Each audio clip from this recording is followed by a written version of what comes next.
talked a lot about the Constitutional Convention. We talked about the different arguments that they have, how they work out a lot of those things through some major compromises, like the Great Compromise and the Three-Fifths Compromise and all of that. And yesterday we talked about the ratification process. We know that there were some people that wanted the Constitution and some that didn't. What do we call the people that were supportive of the Constitution, that were arguing for its ratification? Federalists.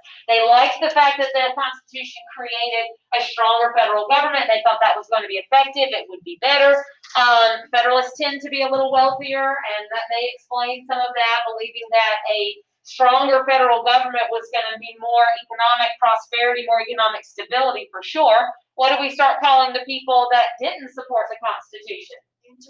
The anti-federalists, who feel like this government's way too powerful. It's going to be run by the wealthy people, that it's going to be the rich ruling over the lower classes. What else was a big complaint? Probably the number one complaint of the anti-federalists. No Bill of Rights. They were certain that without a Bill of Rights, the government would certainly be abusive of its power. Ultimately, though, the anti-federalists, enough of them agree to support the Constitution, not tons of them, but it does get ratified. Sort of an unofficial compromise that a Bill of Rights would be added. So that's part of the reason why it does get ratified. Another reason is just overall, the Federalists are far more organized. They are more unified. The Federalists, they are more unified, and they support the Constitution, and they support it for these reasons. They have an organized campaign where they are working together to say, here's why the Constitution needs to be passed. They are wealthier, so they're far better financed in that campaign. That costs money, and the Federalists had more money, so they were able to get that through. Anti-Federalists are far more disorganized. It doesn't sound that way because when we call them all anti-Federalists, it makes it sound like they're all kind of on the same team. The only thing that really unites the anti-Federalists is the fact that they don't like the Constitution as it is. But as far as their reasons as to why they don't like it, that might vary from person to person. And the other big problem for the anti-federalists is they do not have another option. They're not able to present a plan B. And so without another option, without presenting some kind of an alternative plan, that's a big reason why a lot of states felt like even though the Constitution may have its problems, even though they had concerns around it, that it was still the best option they had. It was still the only real possibility, and they knew that the Articles of Confederation were not working very well. They just need 9. The rest of them come along eventually. Yeah, all of them eventually do, if that's what you're asking, yes. But they just needed those 9 for it to go into effect. But even then, the rest of them, for some of those, it is kind of you kind of have to go along with it. So, because it didn't mean that it wouldn't apply to them. All right. So today we're going to take a moment to look at the Constitution itself. You've already been looking at it a little bit in that packet that you're working on. And you know that the Constitution begins with the preamble that partly describes some of the purposes of the Constitution, some of the reasons that is there.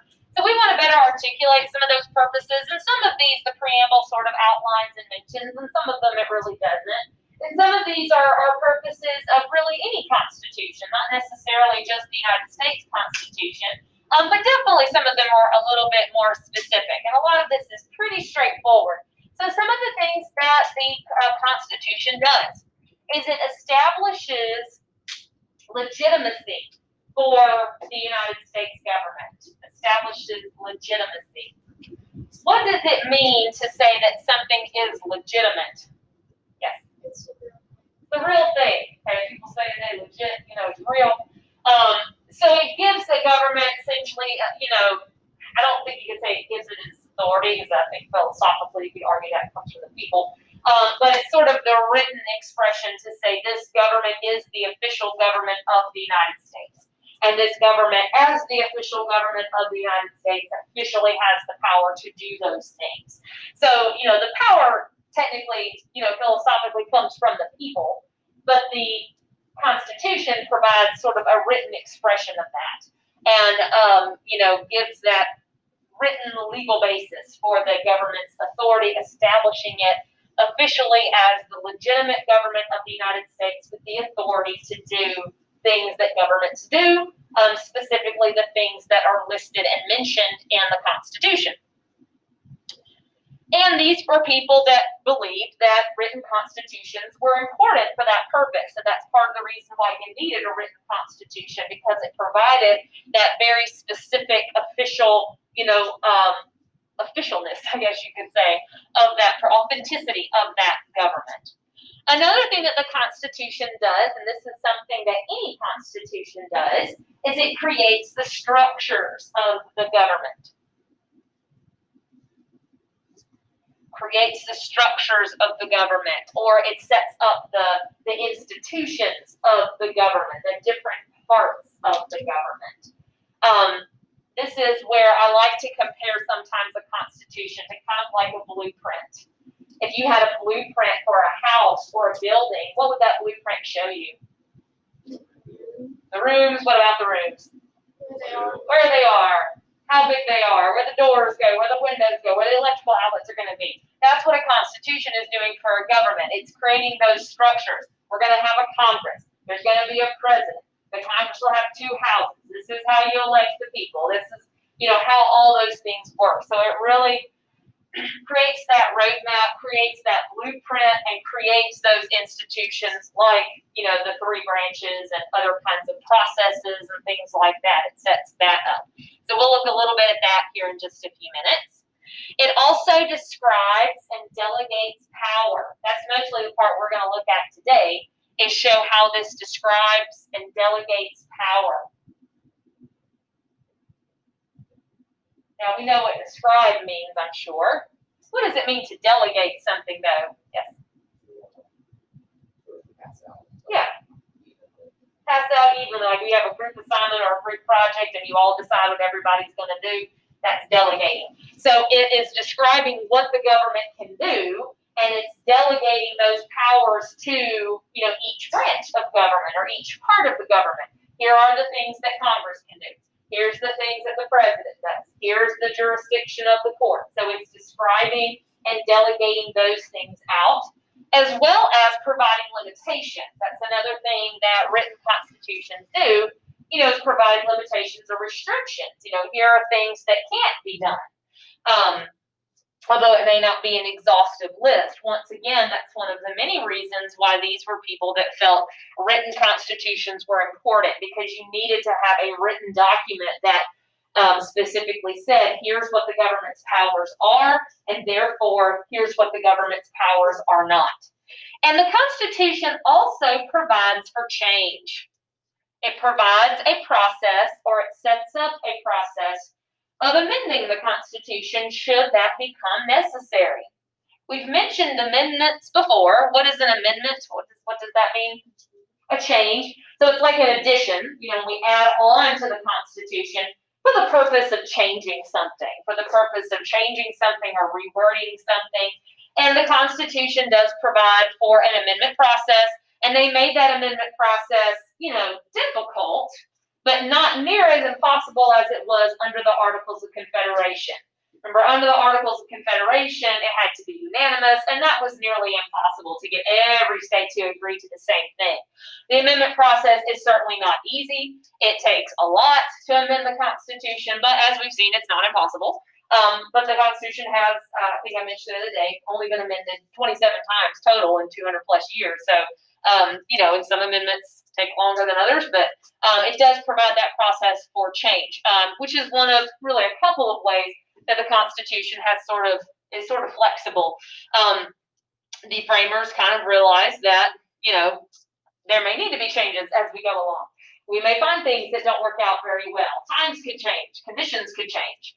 And we want to be able to make sure the Constitution cannot be changed frantically, that it can't just be changed on a whim, that's the kind of difficult process, but something where we want people in the future to be able to respond when they need to. All right. So we're going to look not at all the articles of the Constitution, just the first 3 actually. But the Constitution, starts with the preamble, the whole "We the People" bit that I'm sure you are familiar with. Some of you probably had to memorize it at some point in your life. And then from there, it's organized into articles. Articles basically like sections. There's a total of 9 of them. Again, we're not going to look at all 9 of those articles. We're going to talk about the first 3. And we're looking at the first 3 articles, and some of you know from the packet you're working on, what do those first 3 articles talk about? The 3 branches. So this is going to be about the 3 different branches of government, and we're going to talk a little bit about how it sets these up. So Article 1 of the Constitution talks about the legislative branch. Article 1, they dive into the legislative branch. What again is the legislative branch? What does that consist of? Congress, and that's made up of the House and the Senate. Right, so this is Congress, the House, and the Senate. And you may have noticed as you were looking through the Constitution, as you were scrolling through it, that Article 1 is where they were the most long-winded, weren't they? This is where they were most specific about a lot of things. This is where they certainly had the most experience, was working with legislative branches. This one had the strongest historical background in the former colonies. And so this is probably where they were a bit more comfortable in saying, here's the specific things. And also the framers probably envisioned the legislative branch as really kind of being where most of the work got done. And they were more sure about kind of what they wanted this to look like. So, the first part of this, as you read through it, talks about, the 2 houses, and it gives the requirements. You've read over some of that, age and residency, and that's different, for the House and the Senate. Some of their procedural things, that sort of stuff. There's some things that only the House does, there's some things that only the Senate does, there's some things that they both do. So it describes and sets that up, all those different, delegate requirements and how they're elected and all that sort of thing, terms, all that. And then they go through the delegation of powers. That's what I want to focus on, is how they sort of delegate powers. So there's a couple of different kinds of powers that the framers put in, or some actually that they did not, things that they mention here. First of all, there is a list in Article 1 of the powers that become called the enumerated powers. Okay, the enumerated powers. Or sometimes these may even be called the delegated powers, although the more technical term for them is enumerated. The delegated could sometimes be used or even expressed. Which, if you call them express powers, what does it mean to express something? To say it, okay? Enumerated powers, these are the powers that Congress has that are explicitly stated in the Constitution. Okay, these are the ones that the Constitution specifically says, they specifically mention. So as you scroll through the Constitution, and some of you have, or you will later today, there'll be a point where it says Congress shall have the power to, and then it lists off some things. Those are the enumerated powers. They are, clear as a bell, right there in the Constitution. We have no, question about whether or not the framers intended Congress to do those things, because they actually wrote it down. So, for example, we're not going to list all the enumerated powers, but we need to know a few. Things like the power to tax. Power to tax is an enumerated power. The power to declare war.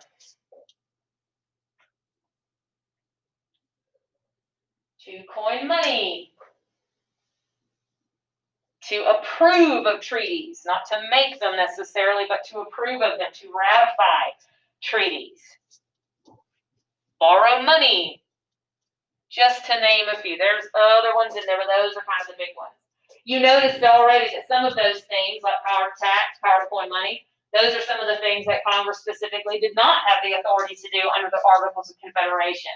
So they do some, beefing up of the legislative branch's power right there. But again, those are things that are explicitly stated. We're pretty darn sure that the framers meant for Congress to carry out that stuff because they literally said so. Now, you may be wondering, well, of course, if it's in the Constitution, it's listed, it's enumerated. We'll build from that in a little bit as far as Congress's powers that are not exactly stated. So some of those enumerated powers, though, could also fall under this list of concurrent powers. So some of them are both. And it doesn't go through and say, and the concurrent powers are. There are just some things that are just understood as also concurrent powers. Some of those enumerated powers are meant only for the Congress, only for the national government. Only the national government can do those things. For example, coining money. States can't coin their own money. Only the national government does that. However, there are some things that we call concurrent. Concurrent means shared. These are shared powers. You concur with someone, it's like you agree with them. It's like sharing their thoughts or sharing their opinion. So concurrent means they are shared. Who or what do you think they are sharing these powers with?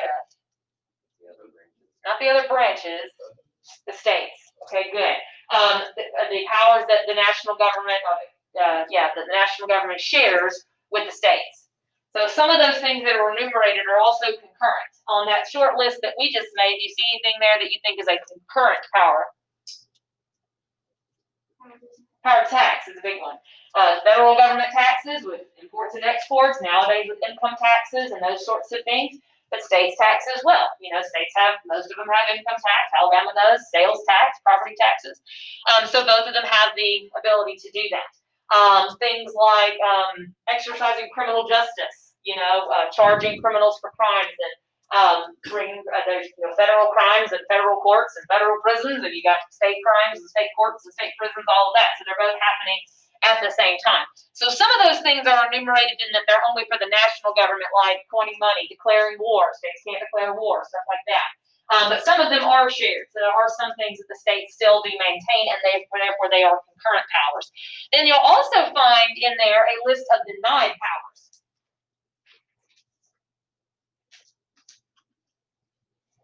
What does it mean to deny something? Say no. So what do you think denied powers are? Things they can't do. This is the list of they can't do this. So this is a specific list of kinds of, really not so much tasks they can't take out or duties they don't have, but kinds of laws they cannot pass. Again, there are some of these things that are really denied to the national government because they are functions of state government, because state governments are supposed to handle those things. But really here what they were doing is saying, here's some things that they absolutely cannot do under any sort of circumstance. There are, again, certain things that are for the states, but there's certain kinds of laws that they can't pass, and you can read about some in the Constitution, like you'll read about something called like an ex post facto law. That would mean like a law to punish somebody for something after the fact, like something that may not have been illegal at the time.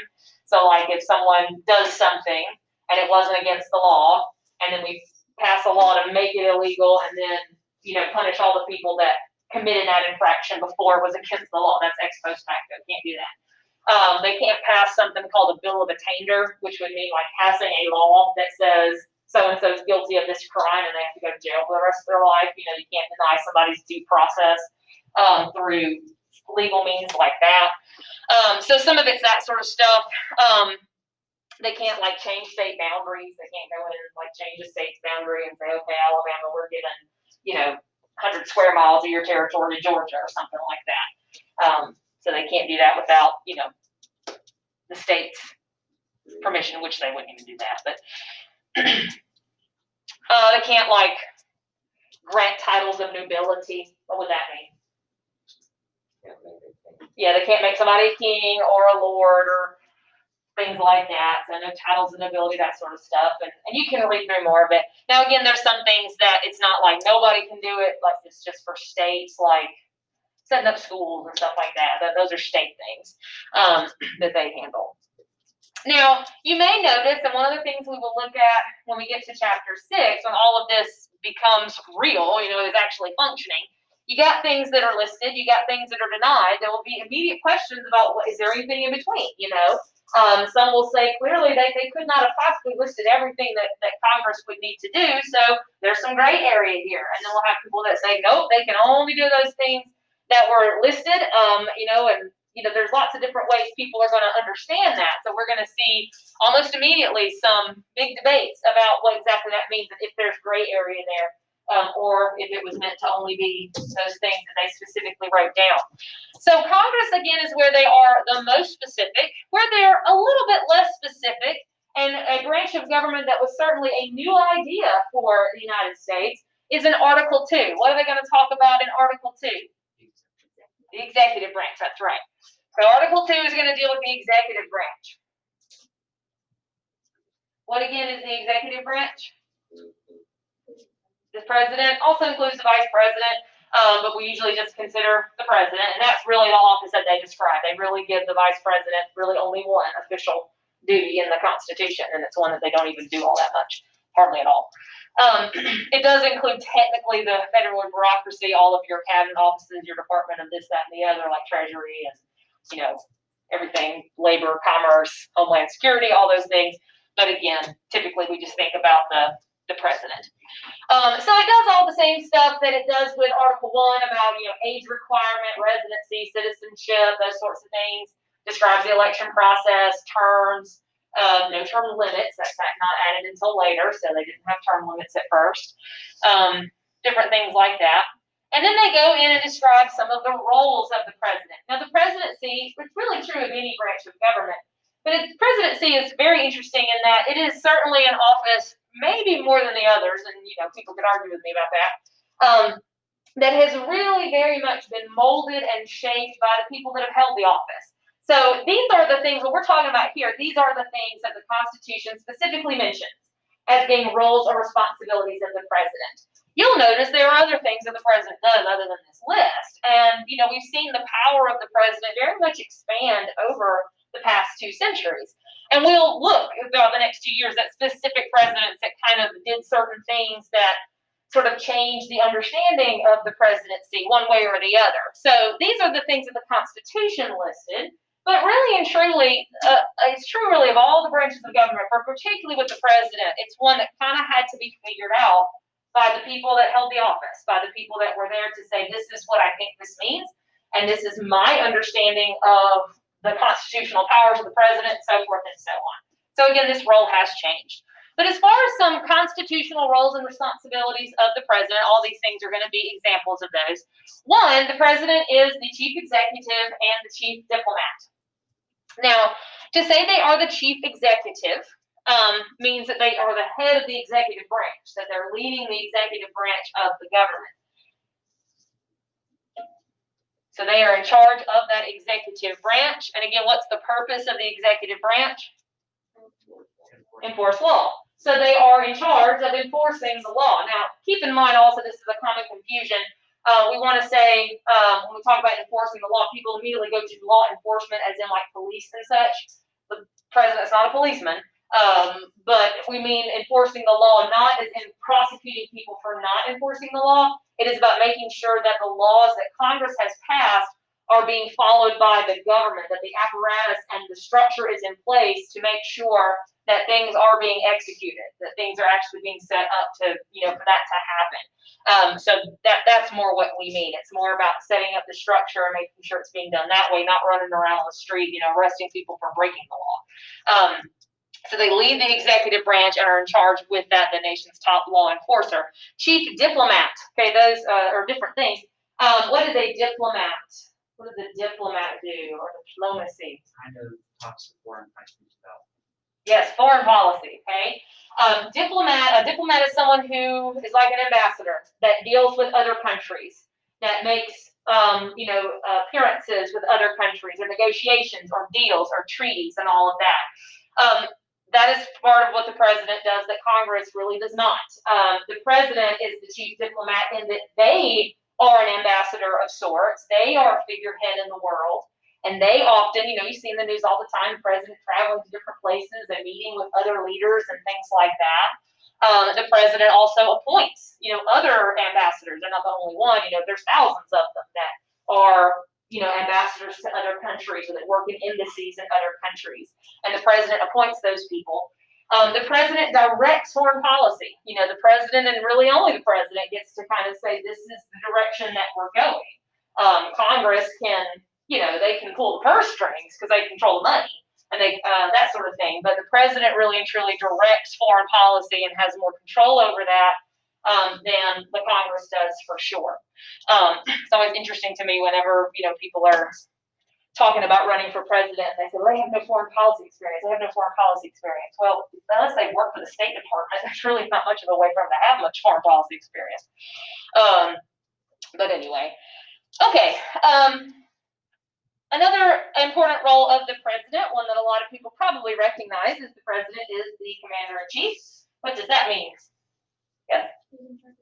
They command the military, so they are commander-in-chief of all the armed forces, so military does not take any action without the president say so. Now here's checks and balances, because the president controls the military, but who can declare war? Only Congress can do that. So you see that's how they were kind of forcing them to either work together or give them that option to sort of block each other. Again, Congress also controls the money, so the president could order a military action if Congress does not fund it. Then that's another way that those checks and balances can work.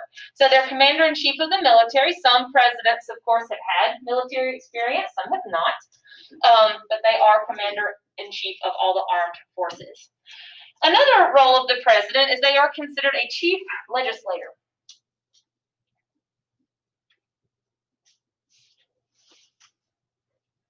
Now, what is a legislator? A lawmaker. Okay, legislator is a lawmaker. The legislative branch makes the law. The legislators are the congressmen and women. Legislation is a law. Now, to say the president is the chief lawmaker, now the president does not make law. Okay, that doesn't mean that. But the president is the end of that lawmaking process. We know that the president has to sign bills for them to become officially laws. What else can the president do with a law, a bill? They could veto it. So that's part of their role as chief legislator. We also mentioned that the president can propose laws. Once again, as I said before, that's not exclusive to the president because anybody can propose a law. But it's kind of considered one of the president's roles that they sort of, introduce agendas to Congress and suggest things that they would like to see Congress do. And some presidents are going to be real successful with that, some won't. It depends on the makeup of everything. But they're sort of kind of consider them like the beginning and the end of that process. So these are just some of the things that the Constitution literally describes. Now, the president, of course, takes on more roles than this. And I don't mean to say that they're doing things that are illegal. It might have, but, like, for example, we would consider the president like kind of a leader of their political party, that they kind of are a figurehead in that way. We would probably think that the president is kind of a communicator. We expect the president to give information to the press, to the people, all that sort of stuff. The Constitution does not mention that, but those are things that that the president does do to give their support or non-support to certain issues or certain laws. Some presidents, for those long-time presidents, really didn't do that all that much. They didn't do too much campaigning or arguing for or against. So that's just a way that they've kind of, found a niche for it. Again, the vice president is also considered part of the executive branch. The Constitution does not talk too much about the vice president. Basically, their only constitutional duty is to preside over the Senate, which very few of them have ever actually done.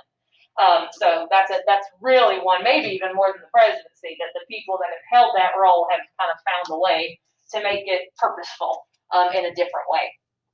So Article 3 is going to talk about what? The judicial branch. So Article 3 talks about the judicial branch of government.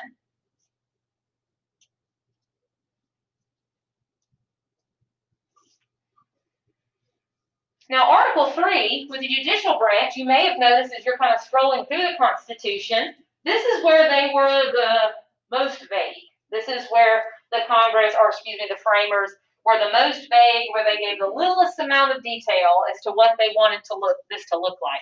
And there's a few reasons for that. It was a new concept, having a national judicial branch, but I don't think it's so much that they weren't really sure what this was actually going to look like.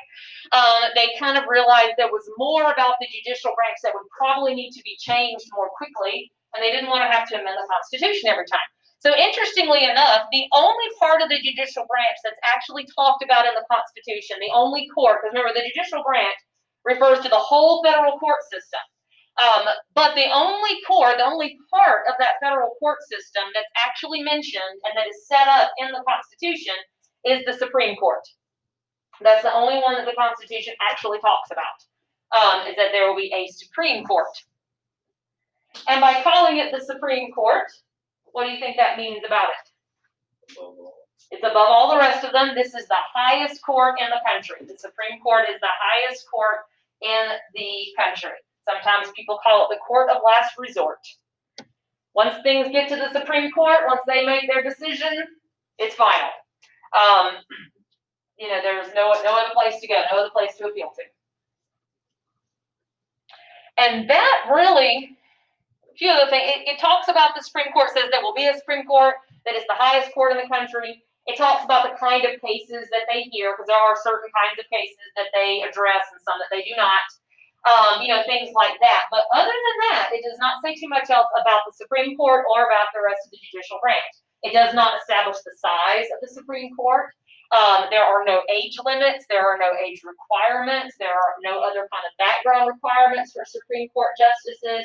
None of that stuff is discussed in the Constitution.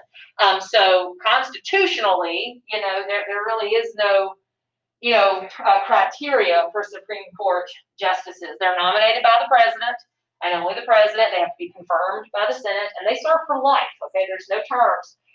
Once they're on the Supreme Court, they are there until they die or they retire, or unless they do something illegal, But as far as why they were so vague with this, the rest of it, so they say, there's going to be a Supreme Court, it's the highest court in the country, so forth.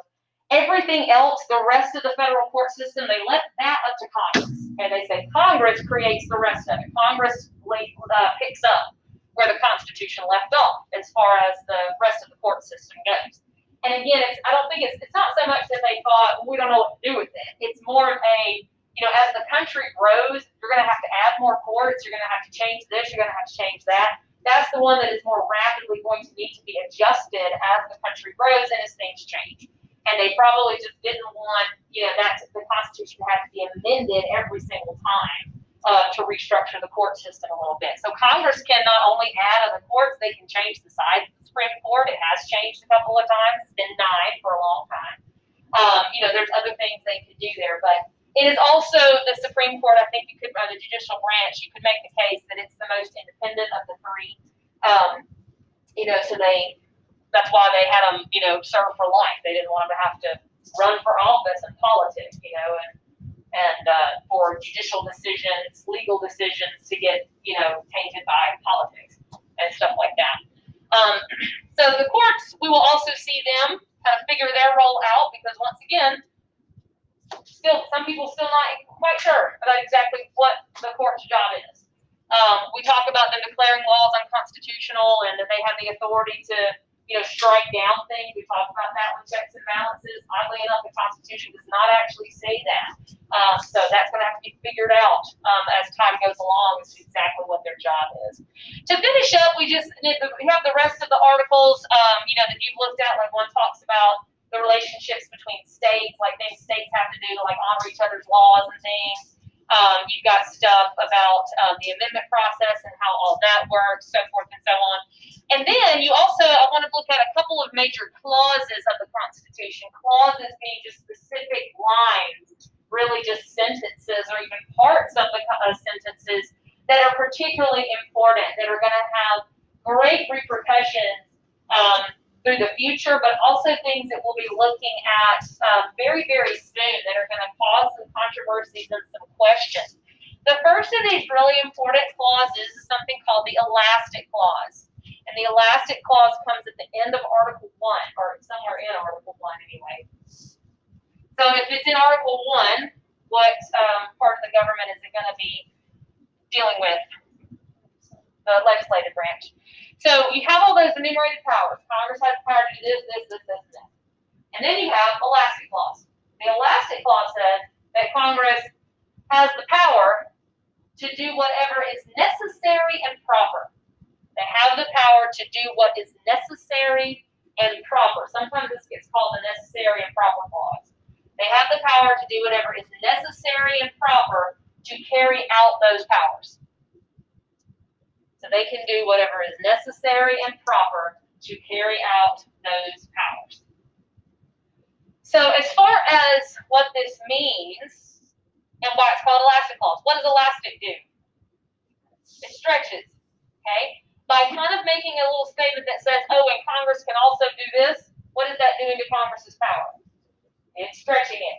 This is stretching or expanding the power of Congress. It stretches and expands it beyond those enumerated powers. The question will come, exactly how much does it do that? But this is where the framers went, okay, perhaps we don't want Congress to get totally hemmed in We don't want them to be like, tied with their hands behind their back and unable to respond to something just because we didn't list it. So this is kind of to give that flexibility to say, okay, and if there's something else that we need to do in order to do these things, then that is okay as well. Once again, we will see this become a huge controversy right off the bat with some people that will say, well, this means Congress can, just do all kinds of things. And some will say, no, it don't mean anything, But this is kind of where that gray area that I was talking about a moment ago comes from. So keep elastic clause in mind. We will see that very, very shortly. It doesn't take long for that to become a source of debate. And lastly, a clause called the supremacy clause.